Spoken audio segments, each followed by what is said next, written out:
Now next step is diplotene. After pachytene जो next step आती है वो है डिप्लोटीन। डिप्लोटीन की जो बिगिनिंग है वो कंसिडर होती है जब होमोलोगस क्रोमोसोम, जो पेयर्ड होमोलोगस क्रोमोसोम, वो एक दूसरे से दूर जाने लगते हैं। पैकाइटिन में हमने कहा था कि होमोलोगस क्रोमोसोम की जो पेयर है वो टेट्राड फॉर्म में आ जाता है, फिर वो एक दूसरे पर कॉइल हो जाते हैं और फिर क्रॉसिंग ओवर होता है। And exactly crossing over microscope में क्लियरली दिखता भी नहीं, तो वो कॉइल्ड रहते हैं। होमोलोगस क्रोमोसोम के जो chromatid non sister chromatid coiled रहते हैं और वो ऐसे पड़े रहते हैं और उसी दौरान इनमें एक्सचेंज हो जाता है। ठीक है, and this crossing over is considered to be the last step और last work, last event of pachytene. और जैसे क्रॉसिंग ओवर के बाद ये दोनों एक दूसरे को ऐसा लगता है जैसे रिपेल कर रहे हो और ये थोड़ा दूर जाने लगता है। जैसे क्रोमोसोम एक दूसरे से दूर जाने लगता है वहीं से हम डिप्लोटीन की बिगनिंग मानते हैं। डिप्लोटीन वर्ड का बेसिक मीनिंग होता है डबल थ्रेड और इसकी शुरुआत वहीं से होती है।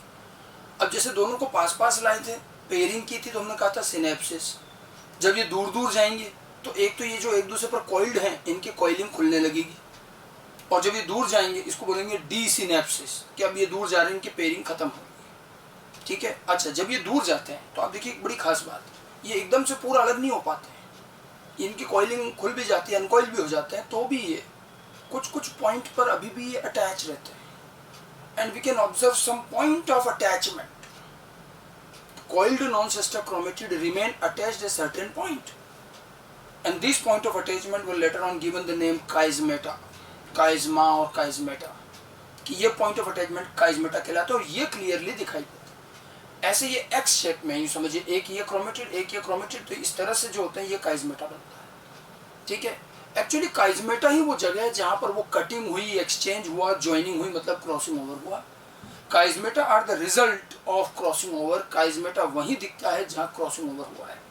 तो काइजमेटा की लोकेशन से आप बता सकते हो कि this is the place where crossing over occurs. ठीक है, वो अपीयरेंस काइजमेटा का अपीयरेंस डिप्लोटीन में होता है। डिप्लोटीन के मेजर इवेंट्स में यही सबसे पहली चीज है, काइजमेटा अपीयरेंस। ठीक है, तो डिप्लोटीन की बिगिनिंग जो होगी, the beginning of diplotene is recognised by dissolution of synaptonemal complex, desynapsis, and homologous chromosome start repulsing each other। ये बिगिनिंग मानी जाती है। जैसे होमोलोगस क्रोमोसोम एक दूसरे से रिपेल होते हैं, दूर जाने लगते हैं, तो बीच का जो सिनेप्टोनिमल कॉम्प्लेक्स है वो भी खत्म हो जाता है। Dissolution of synaptonemal complex, D synapses, मतलब वो पेयरिंग खत्म हो रही, सिनेप्टोनिमल कॉम्प्लेक्स खत्म हो रहा है।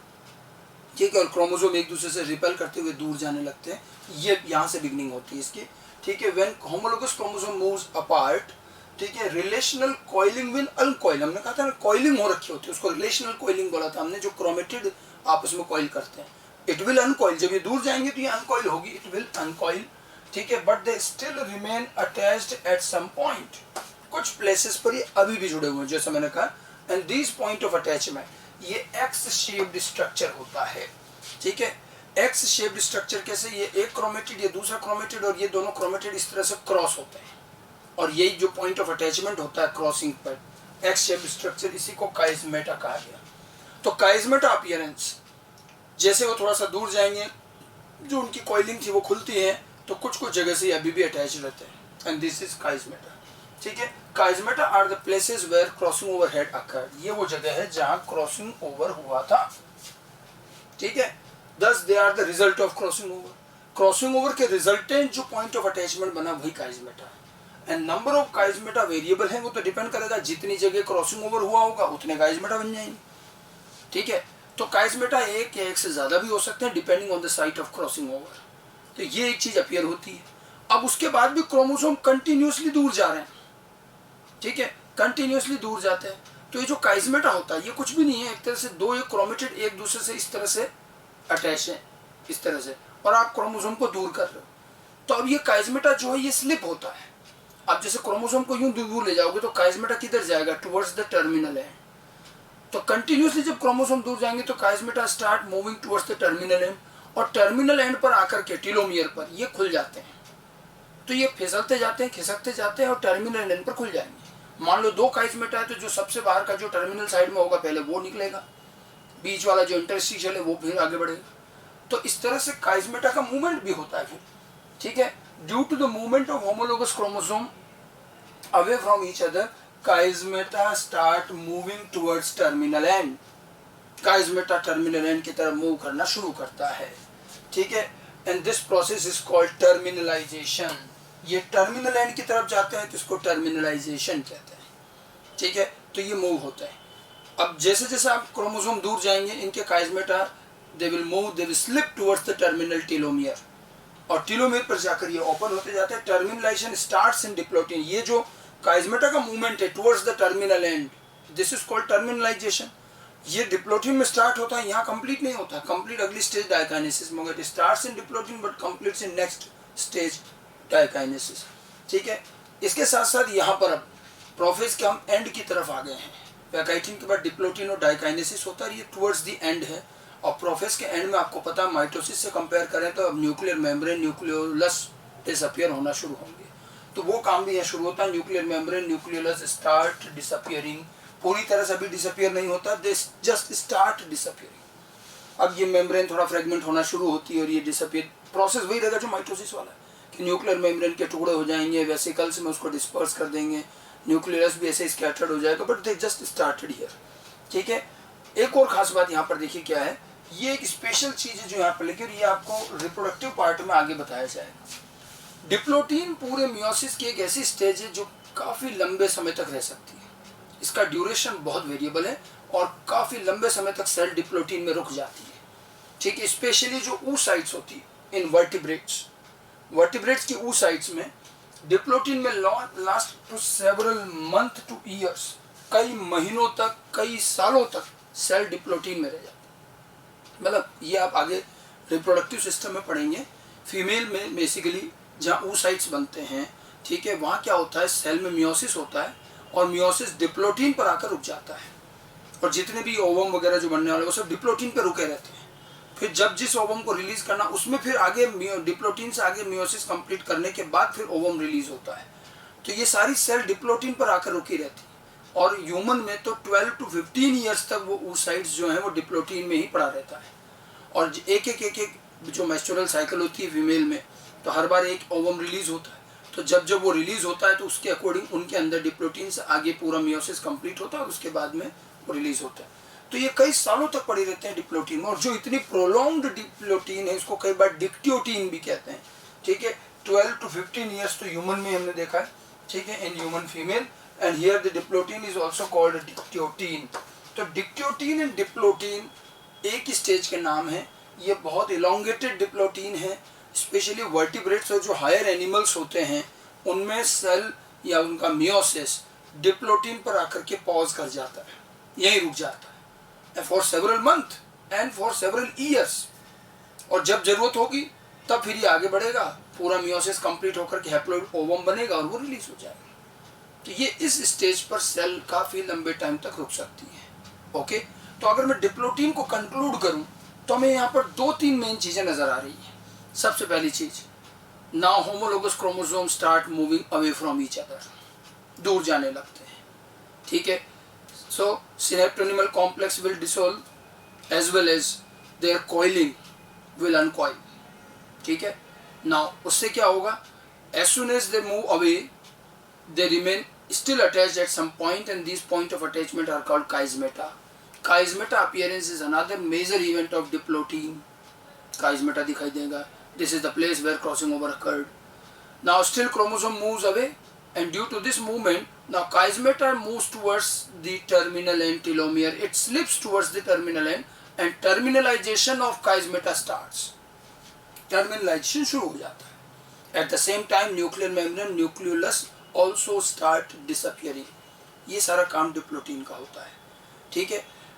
इसके अलावा एक एडिशनल चीज़ ये थी कि डिप्लोटिन कभी कभी कुछ केसेस में बहुत लंबे टाइम तक रह सकता है, इसी में सेल पॉज हो जाती है, सालों तक सेल का मियोसिस इसी में रुक जाता है, डिक्टियोटिन भी कह सकते हो। ह्यूमन फीमेल में जैसे 10 to 12, 15 ईयर्स तक हो सकता है, ठीक है। तो डिप्लोटिन की ये इवेंट, और डिप्लोटिन के इवेंट को आप चाहो तो डायग्राम में भी देख सकते हो। देखिए काइस्मेटा वगैरह कैसा दिखेगा, ये मैंने एक टेट्राड बना रखा है जस्ट फॉर अवर अंडरस्टैंडिंग। ये होमोलोगस क्रोमोसोम है और ये जो है इस तरह से दूर जा रहे हैं, ये दोनों दूर जा रहे हैं, इनकी कॉइलिंग खुली। अब आप देखो ये जो क्रोमोसोम है ये वाला क्रोमोसोम है, तो मैंने ग्रीन और येलो से बनाया, इसका येलो सेगमेंट इधर आ गया और ग्रीन इधर आ गया, ठीक है। और ये जो पॉइंट ऑफ अटैचमेंट है ये काइजमेटा है, जो टुवर्ड्स द टर्मिनल एंड होता है, आप चाहो तो उसको कह सकते हो टर्मिनल काइजमेटा, टर्मिनल काइजमेटा। और ये बीच का रहता है, इसको कहेंगे इंटरस्टिशियल काइजमेटा, टर्मिनल एंड इंटरस्टिशियल काइजमेटा। अब क्या होगा, जैसे जैसे हम इसको दूर करेंगे तो ये जो काइजमेटा है ये टुवर्ड्स टर्मिनल एंड मूव करना शुरू करते हैं ऐसे, ठीक है। अब क्रोमोसोम कौन सा, वो देखो ये जो क्रोमोसोम का जो क्रोमेटिड में अगर इसको बनाऊं तो ये पूरा एक क्रोमोसोम है, ऐसे है ये, दिस इज वन।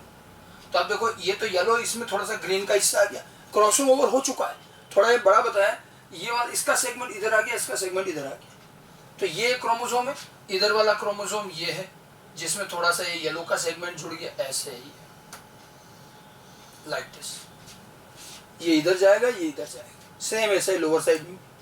अच्छा, इतने सारे काइजमेटा बने जरूरी नहीं, ये तो मैंने ज्यादा बना रखे, इतना सारा क्रॉसिंग ओवर नहीं होता, एक क्रॉसिंग ओवर मुश्किल से, दो क्रॉसिंग ओवर ज्यादा नहीं होते, तो जितने क्रॉसिंग ओवर होंगे उसी अकॉर्डिंग काइजमेटा दिखेंगे। और जैसे ये दोनों मूव होंगे काइजमेटा टुवर्ड्स द टर्मिनल एंड आएंगे। अब जैसे ये वाला मूव करता करता टीलोमियर तक आएगा और यहाँ ये खुल जाता है, ठीक है। इस तरह से ये लगातार चलते जाएंगे, टर्मिनलाइजेशन, ठीक है। सेल में अगर देखें तो डिप्लोटीन स्टेज की सेल आपको इस तरह से दिखेगी, ये जो है दोनों सेंट्रोमियर अपोजिट पोल की तरफ मूव कर ही रहे, और साथ में आपको न्यूक्लियस के अंदर ये इसी तरह के पेयर्ड क्रोमोसोम दिखेंगे विद काइजमेटा, ठीक है। तो डिप्लोटीन स्टेज काइजमेटा अपीयरेंस होगा, अब क्रोमोसोम दूर जा रहे हैं, काइजमेटा दिख रहे हैं, काइजमेटा भी धीरे धीरे करके टर्मिनल एंड पर स्लिप हो रहे हैं और वहां जाकर ये भी ओपन हो जाते हैं, ठीक है। उसके बाद शुरू होती है next step and the last stage of prophase, and that is diakinesis. Diakinesis में ऐसा कोई बड़ा मेजर इवेंट नहीं है, एक तरह से डिप्लोटीन के बाद मेटाफेज शुरू, क्योंकि प्रोफेज खत्म हुआ और मेटाफेज शुरू होना, तो बीच में छोटा सा गैप है। डायकाइनेसिस में जो डिप्लोटीन में इवेंट शुरू हुए बस वो खत्म होंगे, बहुत ज्यादा नया इवेंट या कुछ नहीं है, ठीक है। Final stage of prophase one in this, सबसे पहली चीज तो terminalisation of chiasmata completes, terminalisation complete हो जाता है। Now what is the meaning of completion of terminalisation, जैसे देखिए वापस में अगर इधर आता हूं तो ये जैसे काइजमेटा ये यहाँ आकर ओपन हो गया, ये इधर आ गया। कंप्लीशन ऑफ टर्मिनलाइजेशन का मतलब ये नहीं है कि सारे काइजमेटा निकल गए, जो लास्ट काइजमेटा हो गए, जैसे इधर में देखे तो ये वाला इंटरस्टिशियल टर्मिनल तो निकल जाएगा, इधर से भी ये वाला भी मूव करता करता यहाँ आ जाएगा, जो लास्ट काइजमेटा होगा वो टिप पर आकर टीलोमियर पर आकर रुक जाएगा। अभी दोनों होमोलोगस क्रोमोसोम बिल्कुल पूरी तरह से अलग नहीं होंगे और अपने लास्ट काइजमेटा से जुड़े रहेंगे, एक इधर, और अगर दो है तो एक इधर और एक इधर रहेगा, बाकी सारे काइजमेटा निकलते जाएंगे और जो लास्ट काइजमेटा है वो टिप पर आकर टर्मिनल टीलोमियर पर आकर रुक जाता है, और इसी को बोला जाता है कंप्लीशन ऑफ टर्मिनलाइजेशन, ठीक है। अब देखो ये लिखा है terminal end chiasmata opens in a zip like manner.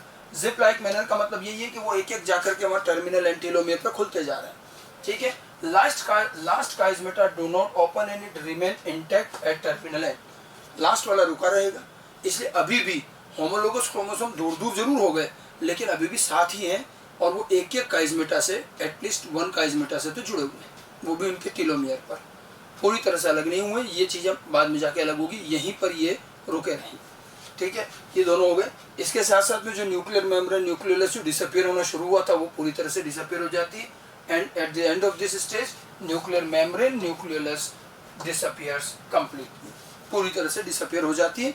Membrane और न्यूक्लियोलस के या न्यूक्लियस के डिसअपियर होने के साथ ही हम मानते हैं प्रोफेज खत्म, ठीक है। तो प्रोफेज की हमने कुल मिलाकर के देखिए 5 स्टेजेस पढ़ी, leptotene, zygotene, pachytene, diplotene, diakinesis. पूरे मियोसिस में मेनली जो पार्ट है वो आपका प्रोफेज 1 ही है, उसके बाद तो बहुत कुछ चीज़ें माइटोसिस की जैसी हैं, और इसीलिए मैं माइटोसिस की चीज़ों को बहुत ज़्यादा वापस रिपीट नहीं करूँगा, मुख्य वही चीज़ें आएंगी।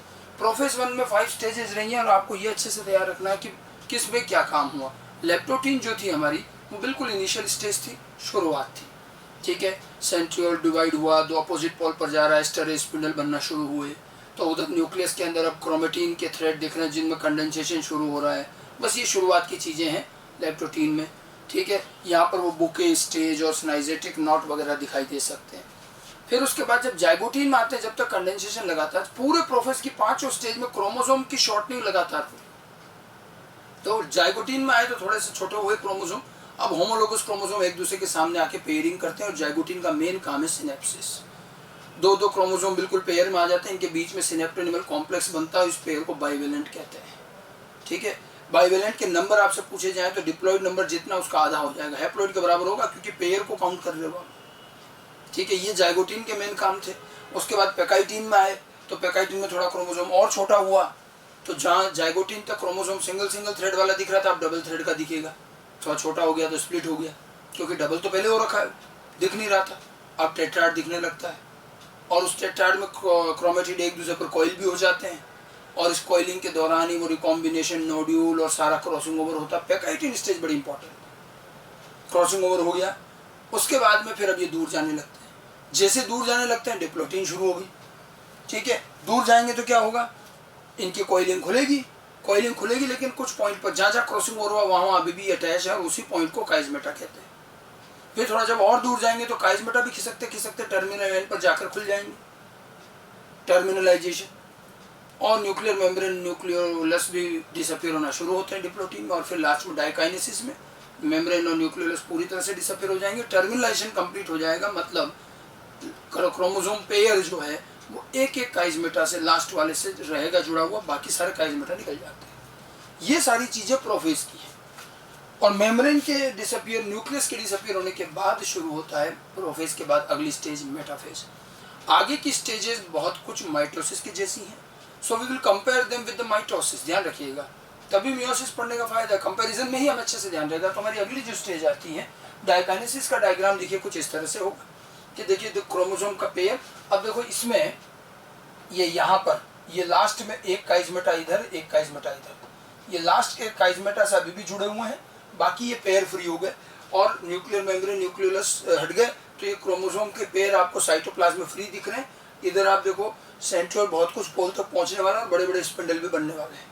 ये प्रोफेज की एंडिंग होती है, और उसके बाद शुरू होती है फिर मेटाफेज, अगली स्टेज मेटाफेज 1। अब माइटोसिस की मेटाफेज से कंपैरिजन साथ साथ चलेगा। ठीक है, मेटाफेज में याद करो क्या क्या था। तो सबसे पहले तो जो क्रोमोसोम होते हैं वो चलना शुरू करते हैं। एक तो उनमें कंडेंसेशन, जो छोटे हो रहे थे वो रुक जाता है, इससे छोटे अब और नहीं होंगे। ठीक है, और ये जो है अब जाकर के इक्वेटर पर अब प्लेट के फॉर्म में जमा हो जाते हैं। यही बात है, इक्वेटोरियल प्लेट बनती, मेटाफेजिक प्लेट, और ये सेंट्रियोल दोनों अपोजिट पोल पर पहुंच जाते हैं और स्पिंडल बनना शुरू होता है। मैंने आपको 3 तरह के स्पिंडल बताए थे। क्रोमोसोमल स्पिंडल जो सेंट्रियोल से लेकर के सेंट्रोमियर तक आते हैं, फिर उसके बाद एक है इंटरपोलर कंटिन्यूअस, जो एक सेंट्रियोल से दूसरे सेंट्रियोल तक चलते हैं, किसी क्रोमोसोम से अटैच नहीं होते। 2 तो यहाँ दिखेंगे, तीसरा एनाफेज में दिखता है जो क्रोमोसोम के बीच में इंटरजोनल। अब माइटोसिस की ही चीजें देखो, बस थोड़ा सा डिफरेंस है यहाँ। अब यहाँ क्या देखो, इट स्टार्ट सेम चीज, it start after the disappearance of nuclear membrane and nucleolus. Okay, then contraction and condensation of chromosome now stops as usual, just like in mitosis. ये रुक जाता है, अब नहीं छोटे होंगे और। ठीक है, homologous chromosome pair starts moving towards equator. homologous chromosome के जो पेयर थे, जो अभी बिखरे हुए थे डाइकाइनेसिस में, जो हम देख रहे हैं ये ऐसे, ठीक है, ये अभी इक्वेटर पर चलना शुरू होते हैं। माइटोसिस में क्या था, होमोलोगस पेयर नहीं होते, हर क्रोमोसोम इंडिपेंडेंट अलग अलग है। वहाँ एक एक क्रोमोसोम जाकर के इक्वेटर पर अरेंज होता है, यहाँ ये पेयर में जाए, क्योंकि अभी भी ये काइजमेटा से जुड़े हुए हैं लास्ट वाले से, इसलिए ये पूरा पेयर चलता है। ठीक है, इक्वेटर पर जाते हैं। दिस मूवमेंट क्रोमोसोम के मेटाफेज के इस मूवमेंट को क्या बोलते हैं, मेटाकाइनेसिस। ये माइटोसिस में बताया था, सेम चीज है। बस यहाँ तक डिफरेंस क्या आया कि माइटोसिस में सिंगल सिंगल क्रोमोसोम मूव करके इक्वेटर पर जमा होगा, ये पेयर में जाएंगे। अब देखिए, at equator all chromosome pair arrange in the form of a plate, इसको कहेंगे मेटाफेजिक प्लेट, इक्वेटोरियल प्लेट। अब पेयर का पेयर जाकर के प्लेट पर अरेंज होगा, काइजमेटा है इसलिए अलग तो नहीं हुआ, तो पूरा पेयर ही जमा हो जाता है। अब पेयर जब लगता है तो आपको एक की जगह डबल प्लेट दिखेगी। एक तो सिंगल सिंगल क्रोमोसोम अरेंज होते तो सिंगल प्लेट दिखती है, अब यहाँ पूरा पेयर अरेंज होगा तो डबल पैरेलल प्लेट दिखेगी। ठीक है, और यही चीज यहाँ पर दिखती है। In this plate chromatid arms remain towards at equator. ये एक अच्छा खासा डिफरेंस है माइटोसिस और मियोसिस में। ठीक है, इसको आप डायग्राम से समझिए कि arms remain at equator while centromere on both sides of equator and double parallel plate forms. ठीक है, जैसे यहाँ देखिए, मैं इसका डायग्राम बताता हूँ मेटाफेज का। ये देखिए, अब ये देखो प्लेट पर आकर जमा हो गए, ठीक है। तो अब देखा अगर अपन इक्वेटर की बात करें तो यहाँ इक्वेटर कौन सा हुआ, अगर ये देखा जाए तो ये है इक्वेटर लाइन ऐसे। तो इक्वेटर के लाइन पर क्रोमेटिड आ रहा है और सेंट्रोमियर ये वाला, ये जो सेंट्रोमियर है ये दोनों तरफ आ रहे हैं टुवर्ड्स द पोल। जबकि मेटाफेज में माइटोसिस में क्या हुआ था, माइटोसिस की प्लेट अगर बनाए तो वहां एक एक क्रोमोसोम अरेंज हुए थे ऐसे, एक दो बना लेते हैं, ये माइटोसिस में सिंगल सिंगल और यहाँ डबल डबल। अब देखो यहाँ इक्वेटर पर कौन था, सेंट्रोमियर, और आर्म्स जो है वो दोनों तरफ थी। यहाँ पर इक्वेटर पर आर्म्स है, सेंट्रोमियर दोनों तरफ है, और इसलिए डबल पैरेलल प्लेट बनती है। ये एक प्लेट और ये दूसरी प्लेट, एक तरह से देखा जाए तो ये N और ये N क्रोमोसोम, टोटल मिलाकर 2N। जबकि माइटोसिस में एक ही प्लेट चलती पूरे 2N की। यहाँ पर देखो ये एक और ये एक, दो पैरेलल प्लेट बनेगी N और N की, होमोलोगस पेयर का प्लेट बनता है। तो माइटोसिस की प्लेट और मियोसिस की प्लेट में डिफरेंस ध्यान रखना है। माइटोसिस में सिंगल सिंगल क्रोमोसोम अरेंज होंगे, यहाँ पर पेयर में अरेंज होंगे। माइटोसिस के अंदर सेंट्रोमियर इक्वेटर लाइन पर है, यहाँ पर क्रोमेटिड इक्वेटर लाइन पर है, और सेंट्रोमियर दोनों तरफ है, ठीक है। ये प्लेट में बेसिक डिफरेंस है, डबल पैरेलल प्लेट कहलाती है। इसी का तो फायदा है कि जब ये पूरा पेयर आएगा तो इधर वाले क्रोमोसोम इधर चले जाएंगे, इधर इधर तो आधे आधे हो जाएंगे, नंबर रिड्यूस करना है ना। मैं तो अगर इस तरह से अरेंज करोगे तो नंबर रिड्यूस नहीं होगा, फिर तो जितने क्रोमोसोम उधर जाएंगे उतने इधर जाएंगे, इक्वल नंबर में बनेगा। यहाँ अब हाफ होंगे, देखिएगा अगर इस सेल में 6 क्रोमोसोम है तो 3 इधर जाएंगे और 3 इधर जाएंगे, क्योंकि हमने पेयर अरेंज किया है, ठीक है। इसके अलावा मेटाफेज में और जो चीजें हैं वो यही है कि सारे सेंट्रियोल दोनों तरफ पहुंच गए और स्पिंडल्स बन गए। Centriole reaches at opposite pole in all 3 types of spindles. 3 तरह के स्पिंडल कौन से, continuous, chromosomal and interzonal spindle develops. तीनों तरह के स्पिंडल डेवलप होंगे, लेकिन 3 में से पहले भी बताया था मेटाफेज पे 2 ही दिखते हैं, थर्ड वाला एनाफेज में दिखता है। अब यहाँ देखो ये दिख रहा है ना, जो ये रेड वाला जो दिख रहा है यहाँ से यहाँ तक, ये तो कौन सा हुआ, ये क्रोमोसोमल स्पिंडल। तो ये तो वही क्रोमोसोमल स्पिंडल, ठीक है। और जो कुछ ये कंटिन्यू चल रहे हैं ये वाले, ये कंटिन्यू या इंटरपोलर कंटिन्यूअस स्पिंडल ऐसे। 2 स्पिंडल अभी दिखेंगे, कुछ स्पिंडल 2 पोल के बीच में चलते हैं, इंटरपोलर या कंटिन्यूअस। ये किसी क्रोमोसोम से अटैच नहीं होते, बाकी जो क्रोमोसोम के सेंट्रोमियर पर अटैच होंगे वो chromosomal spindle.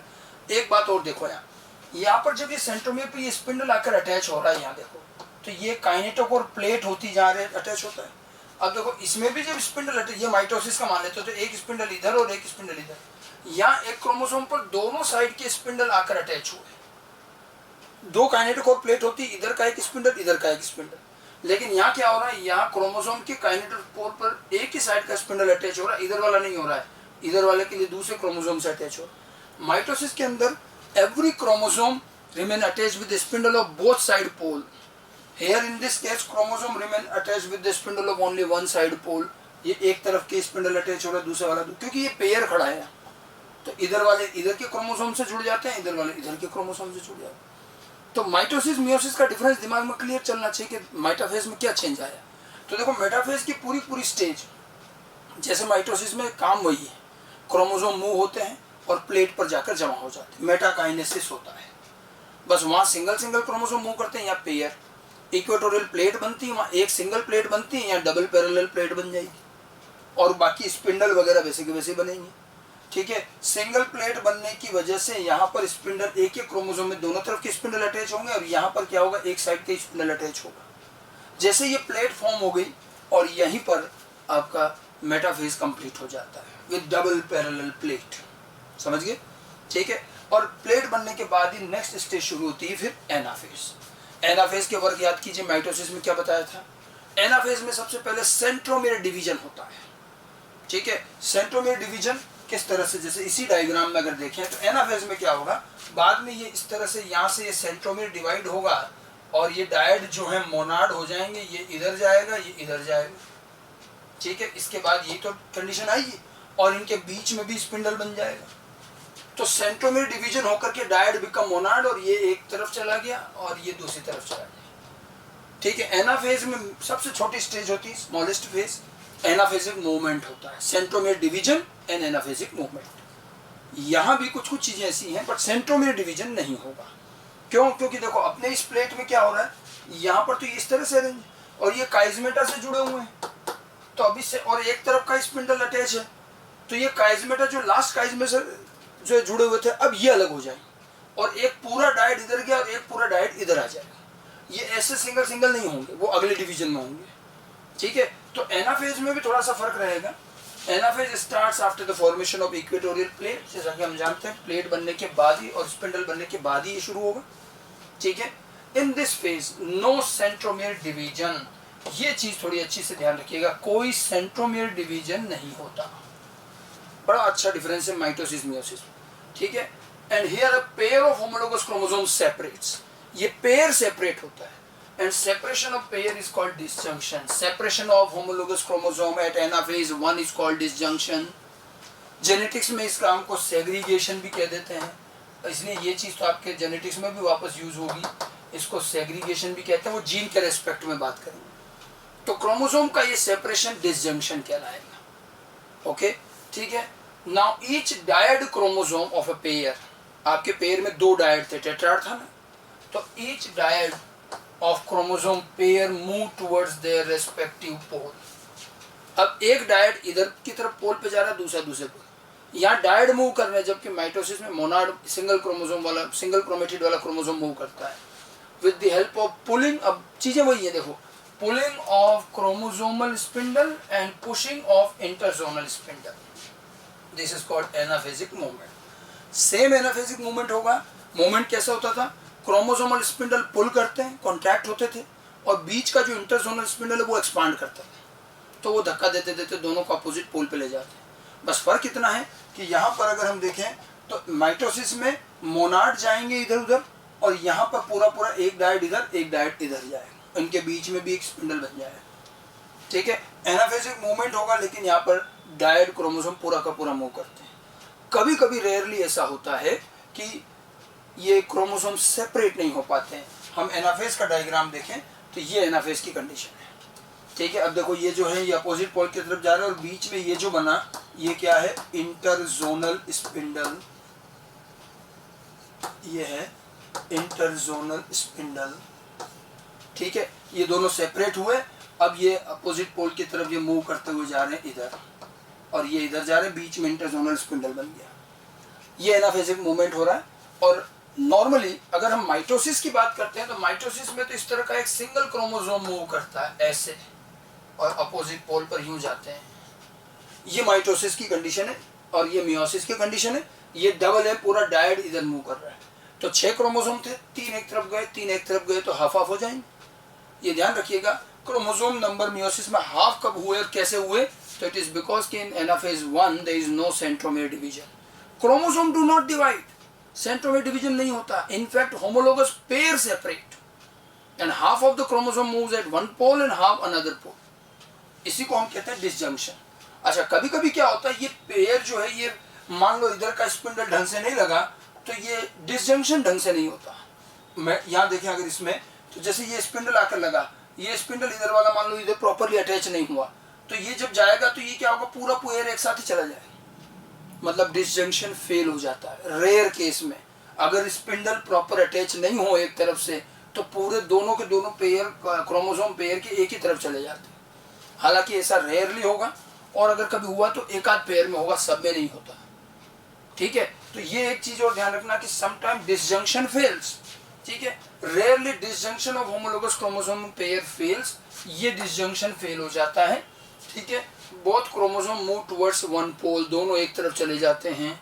This is due to improper binding of chromosomal spindle, ये improper binding of chromosomal spindle, and this process is called non disjunction. तो डिसजंक्शन फेल होना, and this is called non disjunction. Chromosomal spindle ढंग से नहीं जुड़ा तो दोनों chromosome एक तरफ चले गए, ऐसा रेयरली होगा। एक आध पेयर में कभी रेयरली हो गया। तो देखिए, नॉर्मली तो सेल क्या बनेगी, अगर हम बात करें, अगर सारा डिसजंक्शन प्रॉपर होगा तो n क्रोमोसोम इधर गए और n इधर गए। अब अगर डिसजंक्शन हो, नॉन डिसजंक्शन हो गया, तो हो सकता है एक क्रोमोसोम इधर एक्स्ट्रा चला जाए n+1, और दूसरी तरफ n-1 हो जाए। अगर मान लो ये दोनों एक तरफ चले गए होते तो इधर एक ज़्यादा आ गया, इधर एक कम आ जाता, तो ये एबनॉर्मल गैमेट्स बनते हैं। एबनॉर्मल गैमेट्स नॉन डिसजंक्शन में, ठीक है, रेयर केस में होगा। Most of the case maximum easily separate होते हैं, एन क्रोमोसोम इधर और एन क्रोमोसोम इधर जाएंगे, हवा हो जाएंगे, ठीक है। जब ये पूरे क्रोमोसोम पोल पर पहुंच जाते हैं with the reaching ultimately anaphase first complete हो जाती है। जैसे ही क्रोमोसोम अपने अपने पोल पर पहुंचते हैं और एनाफेज एंड हो जाती है, ठीक है। उसके बाद आता है नेक्स्ट फेज टीलोफेज, फिर आता है टीलोफेज। टीलोफेज में इतना ज़्यादा कुछ है नहीं, और स्पेशली मियोसिस में एक्चुअली क्या, देखो ये तो मियोसिस 1 चल रहा है, इसके बाद मियोसिस 2 भी तो होना है, ठीक है। इसलिए यहाँ टीलोफेज का बहुत ज़्यादा सिग्निफिकेंस नहीं, क्योंकि हमें पता भी अगला डिवीजन और होना है, तो टीलोफेज बहुत ज़्यादा प्रोमिनेंट नहीं होती है और कभी कभी तो एब्सेंट ही होती है। मतलब एनाफेज के बाद कभी कभी प्लांट के केस में तो सीधे शुरू हो जाता है मियोसिस 2, ठीक है। So not so much important and some time it may be absent also and directly meiosis second starts. कभी कभी तो ये होता ही नहीं है, ठीक है, और होगा भी सही तो बहुत ज़्यादा प्रोमिनेंट नहीं है ऐसा कुछ भी, ठीक है। बस यहाँ पर क्या है, देखो नॉर्मली टीलोफेज में क्या होता था, क्रोमोसोम अब अनकॉइल होकर क्रोमेटिन में बदल जाते थे, माइटोसिस की बात कर रहे हैं। यहाँ पर अभी क्रोमोसोम अनकॉइल नहीं होंगे ज़्यादा और वो इंटैक्ट ही रहेंगे। टेलोफेज में क्या होता था, न्यूक्लियर मेम्ब्रेन न्यूक्लियोलस वापस बन जाती थी। यहाँ पर क्या होगा, न्यूक्लियर मेम्ब्रेन तो बन जाएगी, न्यूक्लियोलस नहीं बनेगा, क्योंकि अभी एक डिवीजन और करना है, ठीक है, ठीक है। स्पिंडल फिलामेंट भी पूरी तरह से डिसअपियर नहीं होंगी, क्योंकि अभी बाकी एक और डिवीजन। तो जो चीज़ें माइटोसिस के केस में होती थी वैसा नहीं होगा यहाँ, ठीक है। Nuclear membrane reform but nucleolus do not form, और हमें लमसम 2 हैप्लॉइड न्यूक्लियस बन जाएंगे। जैसे देखो ये बना रखा है, स्पिंडल वगैरह सब है, और ये मेम्ब्रेन बन गई इसलिए 2 न्यूक्लियस दिखेंगे, ये और ये 2 हैप्लॉइड न्यूक्लियस हो गए, 2 हैप्लॉइड न्यूक्लियाई। बाकी और ज़्यादा कुछ नहीं है, ठीक है। Sometime it may be absent, कभी कभी ये होते ही नहीं, न्यूक्लियर मेम्ब्रेन वगैरह कुछ नहीं बनेगी। सो माइटोसिस की जो टीलोफेज है वहाँ के कंपैरिजन में अगर बात करें, वहाँ क्रोमोसोम अनकॉइल होकर वापस क्रोमेटिन में कन्वर्ट होते हैं, यहाँ नहीं होंगे, यहाँ अभी भी क्रोमोसोम इंटैक्ट ही रहेंगे। वहाँ पर स्पिंडल फिलामेंट एस्टर रेज ये सब डिसअपियर हो जाते हैं, यहाँ अभी भी बने रहेंगे।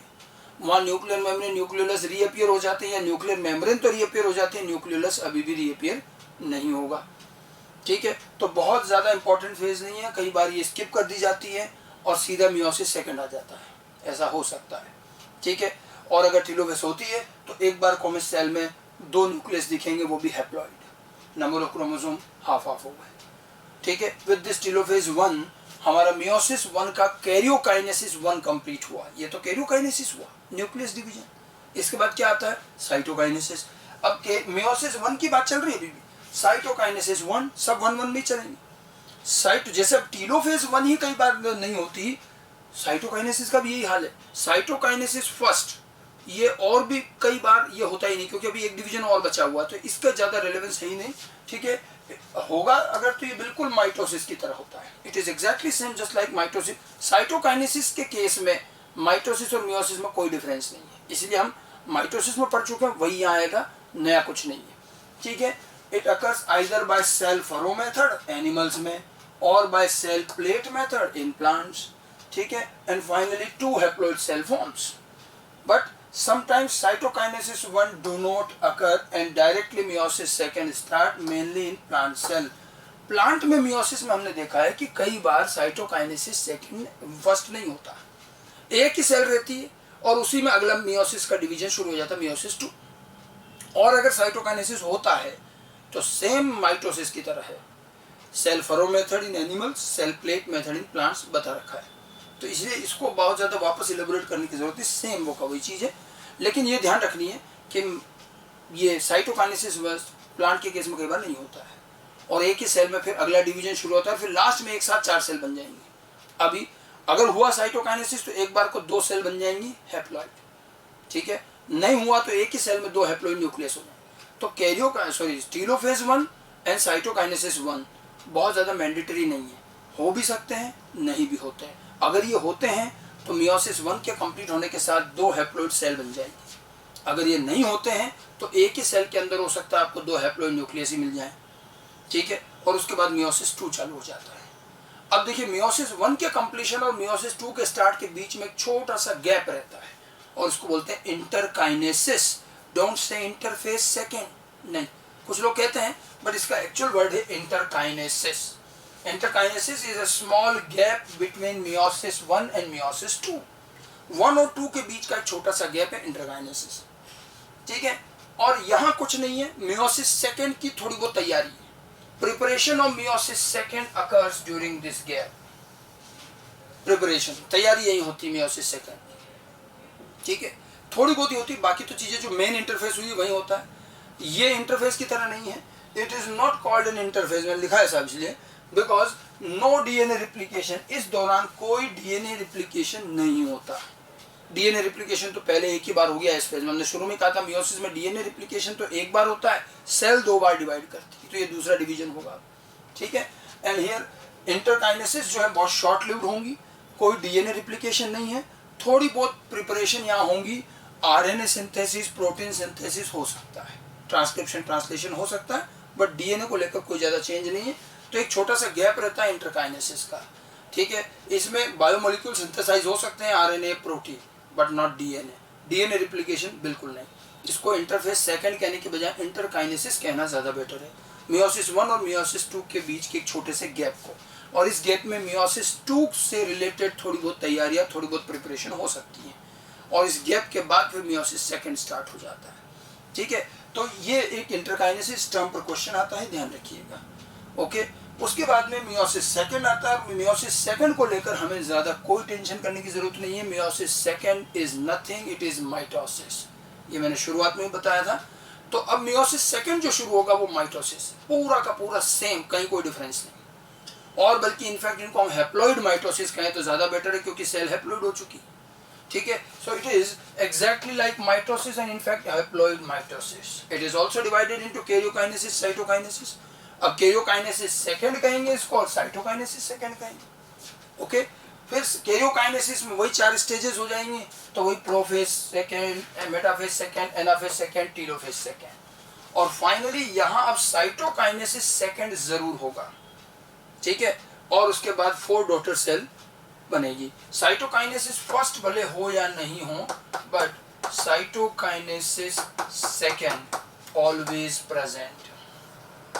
साइटोकाइनेसिस सेकंड हमेशा होगा, ठीक है, और तब जाकर एक फाइनल 4 डॉटर सेल्स बनेगी। मैं मियोसिस सेकंड को इसलिए वापस नहीं पढ़ा रहा हूँ क्योंकि सेम माइटोसिस से जो माइटोसिस के इवेंट है वही होगा प्रोफेज के अंदर। अब देखो यहाँ प्रोफेज छोटी होगी, कारण क्रोमोसोम पहले बने हुए हैं, तो प्रोफेज शॉर्ट होती है, और वो क्रोमोसोम है वो थोड़े से और कंडेंस हो जाते हैं, जैसे पहले थे, हमने जहाँ टीलोफेज 1 में छोड़ा था उनको, थोड़े से और कंडेंस हो जाते हैं, ठीक है। प्रोफेज बहुत छोटी सी रहेगी यहाँ पर, और वापस सेंट्रियोल डिवाइड होगा, सब कुछ वैसी चीज़ें रहेंगी, स्पिंडल वगैरह बनेंगे। मेटाफेज में अब ये क्रोमोसोम वापस प्लेट के फॉर्म में अरेंज होंगे, अब सिंगल प्लेट बनेगी, ठीक है, और दोनों तरफ से स्पिंडल आके अटैच हो जाएंगे। फिर एनाफेज में सेंट्रोमियर डिवीजन होगा, एनाफेज सेकंड में सेंट्रोमियर डिवीजन, ये तो माइटोसिस है ना, सेंट्रोमियर डिवीजन होगा और दोनों क्रोमोसोम मूव करेंगे, एनाफेजिक मूवमेंट। उसके बाद टीलोफेज, और उसके बाद में फाइनली 2 न्यूक्लियस बन जाएंगे, और cytokinesis second must be present, ये हमेशा होगी, और फाइनली 4 डॉटर सेल बनेगी, ठीक है। एक्चुअली मियोसिस जो भी पढ़ा जाता है वो हमेशा माइटोसिस के कंपैरिजन में पढ़ते हैं, ठीक है, वहाँ से क्या नया हुआ यहाँ। और मेन चीज़ जो मियोसिस में पढ़नी है वो प्रोफेज 1 है, या ज़्यादा से ज़्यादा meiosis first, prophase 1 main 5 stages, और फिर मेटाफेज 1, एनाफेज 1, टीलोफेज 1, उसके बाद तो सारी चीज़ें माइटोसिस की तरह ही हैं, और फाइनली 4 हैप्लॉइड सेल्स बन जाती हैं।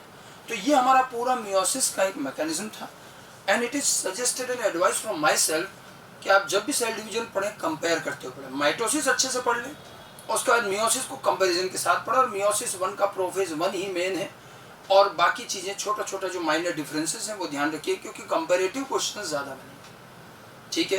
तो ये सारी चीज़ें हो गई, ये तो मियोसिस का आपका मैकेनिज्म हुआ, मियोसिस 1, मियोसिस 2, ठीक है। अब छोटी छोटी चीज़ें और हैं मियोसिस इन सेल डिवीजन से रिलेटेड। एक तो मियोसिस के टाइप्स, मियोसिस के टाइप्स में या मैकेनिज्म में कोई चेंज नहीं, मियोसिस हर जगह एक ही जैसे हो रहा है, लेकिन cell life cycle of organism की लाइफ साइकिल में मियोसिस किस जगह हो रहा है उसके अकॉर्डिंग मियोसिस के 3 टाइप्स बना दिए जाते हैं। मियोसिस के 3 टाइप हो सकते हैं, types of meiosis on the basis of time and place of meiosis in life cycle of organism. There are 3 types of meiosis. ये 3 टाइप कौन कौन से देखो, एक होता है गैमेटिक मियोसिस, एक होता है जाइगोटिक मियोसिस और एक होता है स्पोरिक मियोसिस। अब इसके लिए अगर आपको थोड़ा लाइफ साइकिल का आइडिया है, जो नॉर्मली हम बायोलॉजिकल क्लासिफिकेशन प्लांट किंगडम में पढ़ते हैं, प्लांट किंगडम में आपने लाइफ साइकिल पढ़ी होगी, haplontic life cycle, diplontic life cycle, haplodiplontic, diplohaplontic, ये उन्हीं से रिलेटेड। वहाँ आप देखोगे मियोसिस किस किस जगह हो रहा है, ठीक है। एक तो मियोसिस होता है जो सबसे कॉमन, जिसको हम कह सकते हैं कि जो मियोसिस होता है गैमेट बनने के लिए, कि मियोसिस से गैमेट्स बनते हैं। जब किसी ऑर्गेनिज्म की लाइफ साइकिल में मियोसिस से गैमेट बने तो वो गैमेटिक मियोसिस है, इसको गैमेटिक मियोसिस कहते हैं। और यूजुअली ये जो है लाइफ साइकिल की अगर बात करें तो डिप्लॉइड फेज का एंड पार्ट, जैसे मियोसिस हुआ और गैमेट बने, डिप्लॉइड फेज खत्म, मतलब वही स्पोरोफिटिक फेज खत्म, गैमेटोफाइट शुरू हो जाता है, क्योंकि हैप्लॉइड गैमेट बन गया, ठीक है। तो गैमेटिक मियोसिस, इसलिए इसको टर्मिनल मियोसिस कह रहे हैं, क्योंकि डिप्लॉइड फेज के एंड में हो रहा है ये, okay. And this meiosis results in the gamete formation, इससे गैमेट बनेंगे हमेशा। और ये कहाँ होगा? It is found in organism having diplontic life cycle, जिनमें डिप्लॉन्टिक लाइफ साइकिल होती है ये उनमें मिलता है। डिप्लॉन्टिक लाइफ साइकिल मेनली जैसे कि एनिमल्स में, ह्यूमन से लेकर ज़्यादातर एनिमल्स में गैमेटिक मियोसिस मिलता है। एनिमल्स में मियोसिस होने से गैमेट बनते हैं, और थोड़े बहुत प्रोटिस्ट वगैरह जो लोअर ऑर्गेनिज्म है उनमें भी है, ठीक है। प्लांट्स में ये कम मिलते हैं गैमेटिक मियोसिस, टर्मिनल मियोसिस। फिर दूसरा है zygotic meiosis. Zygotic meiosis, zygote क्या है? डिप्लॉइड फेज की फर्स्ट सेल मानी जाती है, स्टार्ट लाइफ का जाइगोट से होता है डिप्लॉइड जाइगोट, और उस जाइगोट में पहला डिवीजन मियोसिस हो जाए। नॉर्मली जाइगोट माइटोसिस होता है, लेकिन मियोसिस हो, अगर मियोसिस जाइगोट में हो रहा है तो उससे गैमेट नहीं बनेंगे और हैप्लॉइड सेल बनेगी, और वो हैप्लॉइड सेल फिर पूरा ऑर्गेनिज्म बनाएंगे। जाइगोट से तो ऑर्गेनिज्म बनेगा, अगर जाइगोट में माइटोसिस होगा तो डिप्लॉइड ऑर्गेनिज्म भी बनेगा, जाइगोट भी तो डिप्लॉइड है। जाइगोट डिप्लॉइड और उसमें मियोसिस हो जाए तो हैप्लॉइड ऑर्गेनिज्म बनता है, इसलिए यहाँ ऑर्गेनिज्म मैक्सिमम टाइम हैप्लॉइड रहेगा, ठीक है। जाइगोटिक मियोसिस को इनिशियल इसीलिए करेंगे, बिल्कुल स्टार्ट में, लाइफ साइकिल के स्टार्ट में मियोसिस हो गया, ठीक है। And this meiosis occurs in zygote of an organism at the start of life cycle, and it is found in those organisms which is having haplontic life cycle, जिनकी life cycle में haploid part ज्यादा रहता है। Algae हैं, fungi हैं, इस तरह के जो लोअर ऑर्गेनिज्म है इनमें हैप्लॉन्टिक लाइफ साइकिल होती है, और जाइगोट में मियोसिस होता है। और इनकी लाइफ साइकिल में केवल जाइगोट ही एक तरह से डिप्लॉइड स्टेज है, बाकी पूरी लाइफ साइकिल हैप्लॉइड चलती है। अब ये लाइफ साइकिल तो आपको पढ़ाई जाती है, उसके बाद में इसमें ज़्यादा दिक्कत नहीं आनी चाहिए, ठीक है।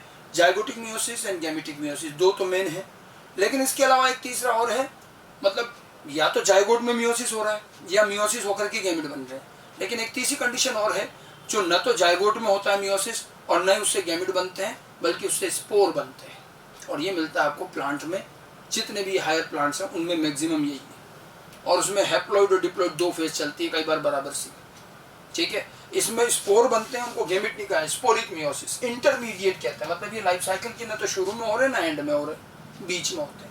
And this meiosis results in spore formation. अब प्लांट की जब आप लाइफ साइकिल पढ़ते हैं, इवन एंजियोस्पर्म तक, ठीक है, जिम्नोस्पर्म, एंजियोस्पर्म, टेरिडोफाइट, ब्रायोफाइट, सब में देखिए मियोसिस होगा, मियोसिस से तुरंत गैमेट नहीं बनते। एनिमल में क्या होता है, मियोसिस से गैमेट बन जाते हैं। प्लांट में मियोसिस से स्पोर बनते हैं, माइक्रोस्पोर, मेगास्पोर।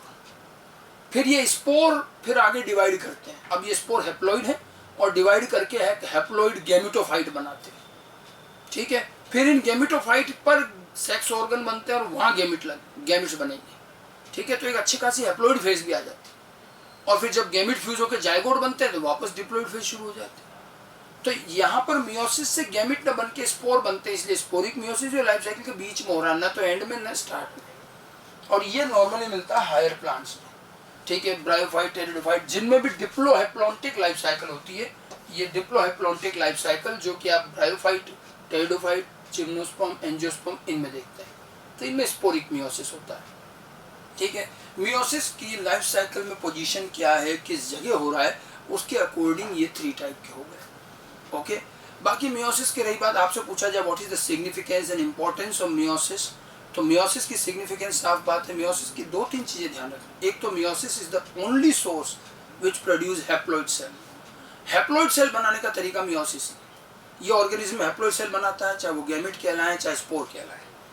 उसके अलावा मियोसिस की वजह से एक स्पीशीज में generation to generation chromosome number constant रहते हैं। अगर मियोसिस में गैमेट्स में क्रोमोसोम हाफ नहीं करें तो अगली जनरेशन में तो डबल हो जाएंगे, क्योंकि गैमेट फ्यूज होगा ना, तो नेक्स्ट जनरेशन में भी वही उतने ही क्रोमोसोम नंबर आते हैं। क्यों? क्योंकि मियोसिस आधे कर देता है फिर, ताकि फर्टिलाइजेशन के बाद भी उतने ही मिले। तो जो कॉन्स्टेंसी ऑफ क्रोमोसोम नंबर एक स्पीशीज की जनरेशन टू जनरेशन वो मियोसिस मेंटेन करता है। और मियोसिस में तीसरी बड़ी इंपॉर्टेंट चीज है और वो है क्रॉसिंग ओवर। मियोसिस के दौरान होता है exchange of gene, crossing over. इस क्रॉसिंग ओवर की वजह से जो यहाँ डॉटर सेल बनती है ये चारों आइडेंटिकल नहीं होती, इनमें थोड़ा थोड़ा फर्क होता है। क्रॉसिंग ओवर की वजह से वेरिएशन, ये क्रॉसिंग ओवर की वजह से ऑर्गेनिज्म में वेरिएशन आएगा और वेरिएशन से अल्टीमेटली इवोल्यूशन। अब ये थोड़ी चीजें आपको जेनेटिक्स में भी समझाई जाएगी, ठीक है। माइटोसिस से बनी हुई daughter cell exactly same identical clone होती है। मियोसिस से बनी हुई डॉटर सेल जेनेटिकली आइडेंटिकल नहीं होंगी, क्रॉसिंग ओवर की वजह से वेरिएशन आएगा इसमें। तो मियोसिस के सिग्निफिकेंस की जहाँ तक बात है, ये 2-3 पॉइंट आपको ध्यान रखने, ठीक है। मियोसिस प्रोड्यूसेस गैमेट्स और haploid cell in all sexually reproducing diploid organism. Sexually reproducing diploid organism के अंदर ये गैमेट्स या हैप्लॉइड सेल बनाने का काम करते हैं, एक इसकी इंपॉर्टेंस। दूसरा है meiosis the mechanism by which conservation of specific chromosome number is achieved after syngamy. Syngamy मतलब फर्टिलाइजेशन। फर्टिलाइजेशन के बाद भी एक स्पीशीज का जो फिक्स क्रोमोसोम नंबर है वो अचीव हो जाता है, क्योंकि मियोसिस ने बीच में आधा कर दिया, ठीक है। And constant chromosome number is maintain generation after generation. इसलिए हैप्लॉइड या हाफ बनाना जरूरी है, तभी फर्टिलाइजेशन के बाद भी उतने ही क्रोमोसोम वापस आए। और तीसरी जो चीज मैंने बताई थी, meiosis increases genetic variability in population. Organism के ग्रुप और पॉपुलेशन में वेरिएशन लाता है, ठीक है। By crossing over and variations are source of evolution, they are essential for evolution. तो ये मियोसिस की 2-3 बातें आपको ध्यान रखनी, ठीक है। इसके अलावा मियोसिस के नंबर ऑफ डिवीजन के कैलकुलेशन पर छोटे छोटे क्वेश्चन आ जाते हैं कभी कभी। मैंने आपको माइटोसिस में बताया था number of generation required for n number of cells, तो 2 to the power n से बताया था। Total number of mitotic division required to produce n cell, तो वो n-1 बताया था। वो माइटोसिस की कैलकुलेशन थी। कभी कभी प्लांट के रेस्पेक्ट में आपसे पूछ लिया जाता है कि how many meiotic divisions will require for the formation of that number of fruit और सीड। अब देखो, फ्रूट और सीड डिप्लॉयड है और वो अगली जनरेशन है, मतलब एक तरह से जायगोट है, यूं मान लो जायगोट ही है, उनमें जायगोट से एम्ब्रियो बन गया उसमें, ठीक है। अब आपको प्लांट के रिस्पेक्ट में आएगा, इसलिए मैंने एक छोटी सी चीज यहाँ लिखी है, ठीक है। प्लांट में क्या होता है कि जब मेल गैमेट बनता है, मैंने कहा नहीं ये तो स्पोरिक मियोसिस है। प्लांट के अंदर क्या होता है, मियोसिस हुआ तो 4 माइक्रोस्पोर बनेंगे और उससे 4 मेल गैमेट बन जाएंगे। मैं एक लमसम आइडिया बता रहा हूँ, बाकी सब प्लांट किंगडम में पढ़ते हुआ। फीमेल साइड में क्या होता है, मेगास्पोर, उधर माइक्रोस्पोर इधर मेगास्पोर। मियोसिस से मेगास्पोर बनते हैं, लेकिन उसमें नॉर्मली 3 डी जनरेट होकर एक ही मेगास्पोर काम आता है एज ए एग, ठीक है। तो अगर आपको मान लीजिए मान लीजिए आपको 12 एग बनाने हैं, ठीक है, तो 12 ही मियोसिस करने पड़ेंगे, क्योंकि एक मियोसिस में फाइनली एक ही बचता है, बाकी 3 डीजेनरेट हो जाते हैं। मियोसिस की काउंटिंग अगर हम कहें फीमेल गैमेट या एग या ओवम बनाने, तो आपको उतने ही चाहिएंगे, लेकिन मेल गैमेट साइड में क्या होगा, 1/4 ही चाहिएंगे। एक ही डिवीजन से 4 गैमेट बनते हैं, ठीक है। तो वहां पर आपको डिवाइड बाय 4 करना पड़ता है। ये एक छोटा सा फार्मूला आपकी कन्वीनियंस के लिए देखिए, number of meiotic division required to make X number of seed, X number of seeds और fruit will be x plus x/4। ये इस तरह से ये x प्लस x/4, ठीक है। x प्लस x/4 क्यों किया हमने, नंबर ऑफ x, देखिए ये तो हो गया मेल गैमेट के लिए, ये तो हो गया फीमेल गैमेट के लिए, और ये हो जाएगा मेल गैमेट के लिए। मेल गैमेट के लिए नंबर ऑफ मियोटिक डिवीजन कितने चाहिए, तो डिवाइड बाय 4 करना, ठीक है। यानी कि मैंने जैसा कहा कि 12 मेल गैमेट अगर बनाने हैं तो आपको 3 ही डिवीजन करना है, 12/4, क्योंकि एक ही डिवीजन में 4 बनते हैं, तो यहाँ तो 3 ही डिवीजन करने पड़ेंगे। और अगर 12 फीमेल गैमेट चाहिए तो 12 करने पड़ेंगे, क्योंकि वहाँ भी मियोसिस से बनते 4 है, लेकिन 3 डीजेनरेट होकर एक ही एक बनता है, तो वहाँ तो जितनी सेल जितने गैमेट चाहिए उतने ही डिवीजन। तो अगर मैंने आपको कहा कि 12 सीड बनाने हैं, मान लो 12 जायगोट बनाने हैं, 12 फ्रूट बनाने हैं, कुछ भी कहो, तो कितने डिवीजन चाहिए मियोसिस के, तो मेल में तो चाहिए कितने, 3, 12/4 x/4, x की वैल्यू 12 मान लिया अपन ने यहाँ, और फीमेल गैमेट कितने चाहिए, 12 भी चाहिए, तो 12 तो इसके और 3 इसके, 12 + 3 15, ठीक है, इस तरह से आपको कभी कभी number of meiotic division calculate करने को दिया जा सकता है। तो मेल साइड में डिवाइड बाय 4 कर दें, फीमेल साइड का पूरा नंबर ले लें और आराम से कर सकते हैं। छोटी सी चीज़ें प्लांट के रिस्पेक्ट में कभी कभी पूछी जा सकती है। तो ये तो हमारा बेसिकली क्या था, मियोसिस का पूरा मैकेनिज्म और उसके दोनों जो टाइप्स हैं, मियोसिस 1, मियोसिस 2 और उसका स्टेप बाय स्टेप पूरा process, comparison with mitosis. Okay, after studying mitosis and meiosis and there mechanism, let us have a brief comparison between these two divisions. इनमें क्या क्या डिफरेंसेस हैं। वैसे तो हमने दोनों के प्रोसेस पढ़ते समय और स्पेशली मियोसिस पढ़ते समय हमने माइटोसिस से हर बार कंपेयर ज़रूर किया है, बट एक समराइज्ड वे में टैबुलेटेड फॉर्म में मैंने माइटोसिस और मियोसिस का डिफरेंस दिखाया। क्यों मेजर कुछ डिफरेंसेस अगर हम देखें तो बहुत बेसिक से और बहुत इजी गोइंग डिफरेंसेस है। जैसे कि जो माइटोसिस है, it occurs in somatic cells, mitosis occurs in somatic cells. तो ये होता है रिप्रोडक्टिव सेल, बिल्कुल इनिशियल सेल। माइटोसिस हमेशा सोमेटिक सेल, डिप्लॉइड सेल में होता है और हैप्लॉइड में भी हो सकता है, सोमेटिक में होगा, लेकिन वो रिप्रोडक्टिव सेल जर्मिनल सेल्स में होगा। ठीक है, ये हमने कहा बहुत डिप्लॉइड एंड हैप्लॉइड सेल में माइटोसिस हो सकता है, माइटोसिस दोनों में हो सकता है, लेकिन मियोसिस हमेशा ओनली इन डिप्लॉइड सेल ही होगा। ठीक है, ये सब पढ़ रखे हमने, दोनों जो प्रोसेस पढ़े हैं, बस हम उसको समराइज कर रहे हैं। ठीक है, माइटोसिस एक सिंगल डिवीजन है जिससे 2 डॉटर सेल बनेगी। मियोसिस डबल डिवीजन है, 4 डॉटर सेल बनेगी। It is single division produces 2 cells, it is double division and forms 4 daughter cells. ठीक है, माइटोसिस में किसी तरह का कोई वेरिएशन नहीं आता, बनने वाली सारी डॉटर सेल जेनेटिकली आइडेंटिकल हैं। मियोसिस में क्रॉसिंग ओवर की वजह से वेरिएशन आएगा और डॉटर सेल जेनेटिकली आइडेंटिकल नहीं होती। ठीक है, और अगर डिफरेंसेस देखें तो हमें पता है माइटोसिस में क्रोमोसोम नंबर सेम रहेंगे जो पेरेंटल सेल के थे, यहाँ पर क्रोमोसोम नंबर हाफ हो जाएंगे, यहाँ डिप्लॉइड से हैप्लॉइड हो जाएगा। ठीक है, और यहाँ जो है डिप्लॉइड से डिप्लॉइड ही रहेंगे। क्लियर? ठीक है, माइटोसिस की रिक्वायरमेंट कहाँ है, ऑर्गेनिज्म के ग्रोथ, डेवलपमेंट, रिपेयर, रीजनरेशन, ऐसा काम होना चाहिए। जाइगोट से लेकर ऑर्गेनिज्म की पूरी ग्रोथ, डेवलपमेंट, बाद में रिपेयर, रीजनरेशन, इन सब में ग्रोथ, रिपेयर एक्टिविटी में, हीलिंग में, इनमें चाहिए माइटोसिस। और ये हमें चाहिए सेक्सुअल रिप्रोडक्शन के लिए, जब गैमेट्स बनते हैं तब मियोसिस की जरूरत पड़ती है। ठीक है, it is involve in sexual reproduction. और अगर डिफरेंसेस देखें तो देखिए कुछ और डिफरेंसेस स्टेप बाय स्टेप भी अगर देखें तो प्रोफेज में आपको बुके स्टेज और synapses, pairing of homologous chromosome, bouquet like arrangement, ये माइटोसिस में नहीं होता। Bouquet stage synapses absent in mitosis but it is present in meiosis. ठीक है, मियोसिस माइटोसिस में वही pairing between homologous chromosome do not occur, synapses नहीं होता, यहाँ पर पेयरिंग प्रेजेंट होती है। ठीक है, जो फंडामेंटल डिफरेंस है प्रोफेज लेवल पर यही दिखता है। यहाँ बुके लाइक स्ट्रक्चर दिखाई देता है मियोसिस में, जो माइटोसिस में नहीं दिखता। ठीक है, और अगर हम आगे आते हैं प्रोफेज के आगे चलते हैं तो फिर क्रॉसिंग ओवर की बात आती है। तो क्रॉसिंग ओवर और काइजमेटा फॉर्मेशन यहाँ नहीं होंगे, नॉट सीन, ये माइटोसिस में नहीं होते, ये सब कहाँ प्रेजेंट है, they are occurs in meiosis. Meiosis में काइजमेटा, क्रॉसिंग ओवर भी होंगे। ठीक है, सेंट्रोमियर आर प्रेजेंट। अच्छा, मेटाफेज पे आओ, देखो मेटाफेज में मैंने जो आपको डिफरेंस बताया था, इसमें जो होता है centromere present over the equator and arms facing the pole. ठीक है, इक्वेटर पर यहाँ पर जो होता है सेंट्रोमियर होते हैं, जैसे क्रोमोसोम बनाते हैं तो ये इस तरह से ये बनेगा और इक्वेटर पर आपको सेंट्रोमियर दिखेंगे, ऐसे आर्म्स दोनों तरफ दिखेगी। ठीक है, यहाँ पर क्या हो रहा है, सेंट्रोमियर प्रोजेक्टेड टुवर्ड्स, अब यहाँ अलग है, यहाँ क्योंकि पेयर आकर अरेंज होते हैं ऐसे,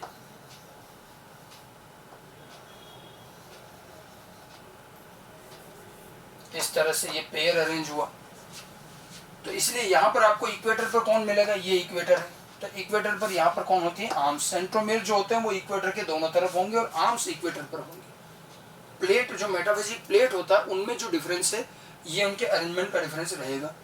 ठीक है, centromere divides during anaphase. Centromere anaphase में डिवीजन हो गई होगा, ये यहाँ से सेंट्रोमियर डिवाइड होकर एक इधर जाएगा एक इधर जाएगा। ठीक है, यहाँ पर क्या है, देखो डिवीजन ऑफ सेंट्रोमियर फर्स्ट वाले डिवीजन में तो नहीं, बाद वाले में। सेकंड मियोसिस तो क्या माइटोसिस है, तो ध्यान रखना centromere division absent in anaphase 1 but present in anaphase 2। Anaphase 1 तो रिडक्शनल डिवीजन है, वहाँ सेंट्रोमियर डिवीजन नहीं होता। एनाफेज 2 माइटोसिस है, वहाँ पर सेंट्रोमियर डिवीजन होगा और यहाँ तो सेंट्रोमियर डिवीजन खैर होता ही है। मियोसिस में एनाफेज 1 में नहीं होगा, एनाफेज 2 में सेंट्रोमियर डिवीजन होगा जो कि माइटोसिस की तरह होता है। और अगर देखें छोटे छोटे differences, 2 chromatids of a chromosome separates as a daughter chromosome, ठीक है। यहाँ पर क्या हो रहा है, देखो यहाँ पर ये जो दोनों क्रोमोसोम थे ये सेपरेट हो जाते हैं और दो अलग अलग क्रोमोसोम बन जाते हैं, डॉटर क्रोमोसोम। यहाँ क्या हो रहा है, chromatid do not separate in anaphase 1 but separate in anaphase 2। एक क्रोमोसोम से डायड से मोनाड, ये तो सेपरेट हो गए यहाँ, तो यहाँ पर एनाफेज 1 में सेपरेट नहीं होता, सेंट्रोमेयर डिवीजन नहीं है तो ये सेपरेट होगा नहीं, ये एनाफेज 2 में ही सेपरेट होते हैं, ठीक है। टीलोफेज हमेशा प्रेजेंट होगी, न्यूक्लियोलस न्यूक्लियर मेम्ब्रेन वापस टीलोफेज में दोबारा बन जाते हैं, माइटोसिस का नॉर्मल जो टीलोफेज है। अगर हम बात करें मियोसिस में तो टीलोफेज 1 में भी एब्सेंट, मैंने बताया था टीलोफेज 1 कभी कभी नहीं भी होती, स्किप कर जाती। टीलोफेज सेकंड हमेशा होंगी, टीलोफेज सेकंड हमेशा होंगी, टीलोफेज 1 में भी एब्सेंट में भी प्रेजेंट। और टीलोफेज 1 अगर प्रेजेंट भी हुई तो कभी कभी केवल न्यूक्लियर मेम्ब्रेन ही बनती है, न्यूक्लियोलस नहीं बनता।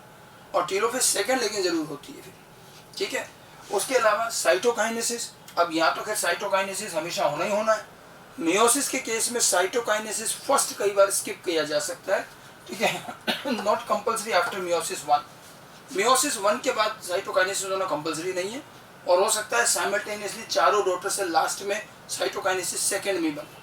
तो साइटोकाइनेसिस फर्स्ट जरूरी नहीं है लेकिन सेकंड जरूर होता है, और यहाँ भी होता है, खैर ठीक है। Daughter cells are genetically identical, अगर और कंक्लूड करें तो जेनेटिकली आइडेंटिकल क्लोन बनती हैं, और ये जेनेटिकली डिफरेंट होती हैं, not identical because of crossing over, ठीक है। इस तरह के कुछ छोटे छोटे फंडामेंटल डिफरेंसेस हैं माइटोसिस मियोसिस के। वैसे तो हम जब दोनों प्रोसेस पढ़ते हैं तो उसी के साथ साथ में ये चीज़ें मैं बता चुका हूँ, ठीक है। एनसीईआरटी में भी आपका जो चैप्टर था पूरा, अगर हम एनसीईआरटी के चैप्टर की बात करें तो एनसीईआरटी के अंदर माइटोसिस और मियोसिस जो है ब्रीफ में समझा रखा है। जो मैंने चीज़ें आपको माइटोसिस मियोसिस की बताई हैं, मैंने माइटोसिस का भी एनसीईआरटी में आपको बताया था किस तरह से दे रखे डायग्राम, और उसके बाद देखो मियोसिस भी दे रखा है। मियोसिस पेज नंबर 167 से आपको ये मियोसिस का कंटेंट मिलेगा। मियोसिस 1 मियोसिस 2 बिल्कुल इजीली आप यहाँ पर पहले एक बार पूरा वीडियो देखने के बाद आप एनसीईआरटी भी रीड कर लें, कहीं कोई दिक्कत नहीं। मियोसिस 1 है लेप्टोटीन जाइगोटीन, उन्होंने एक पैराग्राफ के फॉर्म में दी थी, ठीक है। यहाँ इन्होंने ब्रीफ में लिखी चीज़ें, मियोसिस 1 फिर डायकाइनेसिस और फिर मेटाफेज, ये मियोसिस 1 चल रहा है पूरा, और इसके कुछ ये डायग्राम देखें, प्रोफेज मेटाफेज एनाफेज टीलोफेज, ये फर्स्ट डिवीजन है, कलरफुल डायग्राम है, यहाँ से भी देख के समझ सकते हो। उसके बाद फिर मियोसिस सेकंड के बारे में ब्रीफ में लिखा है क्योंकि वो माइटोसिस की तरह ही होता है, और ये आगे के डायग्राम यहाँ दे रखे हैं, ये मियोसिस सेकंड के डायग्राम, वो माइटोसिस है, ठीक है। और यहीं ये चैप्टर भी एंड होता है फिर, ओके। आपका ये जो सेल साइकिल सेल डिवीजन का जो चैप्टर है बहुत छोटा सा चैप्टर है लेकिन बड़ा इंपॉर्टेंट और बड़ा ही यूजफुल चैप्टर है। इस चैप्टर में हमने शुरू में सेल साइकिल पढ़ी, सेल साइकिल कैसे कंट्रोल होती है वो बताया गया। उसके बाद माइटोसिस का मैकेनिज्म, फिर मियोसिस का मैकेनिज्म, इनफैक्ट एक एमाइटोसिस करके छोटा सा डिवीजन होता है वो भी हमने ब्रीफ में लिया। तो कितने तरह के सेल डिवीजन हैं वो सारे हमने यहाँ पर पढ़े, ठीक है। पूरा अच्छी तरह से एक बार कंपैरेटिव बेस पे पढ़िएगा माइटोसिस मियोसिस को कंपैरिजन, पहले माइटोसिस अच्छे से समझ लें फिर मियोसिस तो आपका इजीली तैयार हो जाए, okay. Thank you very much.